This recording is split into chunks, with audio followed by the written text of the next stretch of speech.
ਚੜ੍ਹਦਿਆਂ ਮਾਰੀਆਂ ਹੀਰ ਚੀਕਾਂ।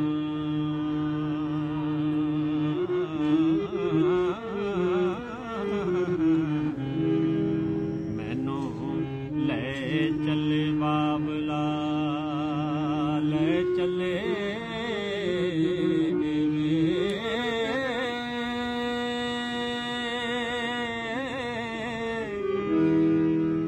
ਮੈਨੂੰ ਰੱਖ ਲਈ ਬਾਬਲਾ ਹੀਰ ਆਖੇ।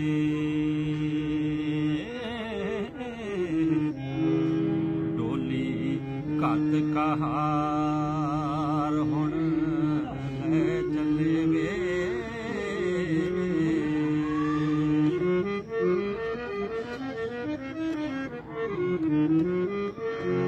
ਮੇਰਾ ਆਖਿਆ ਕਦੀ ਨਾ ਮੋੜਦਾ ਸੇ ਉਹ ਸਮੇਂ ਬਾਬਲ ਕਿੱਥੇ ਗਏ ਚੱਲੇ ਵੇ।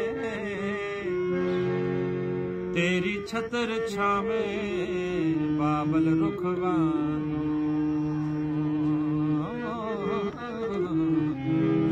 ਘੜੀ ਵਾਂਗ ਮੁਸਾਫਿਰਾਂ ਬਹਿ ਚੱਲੇ ਵੇ।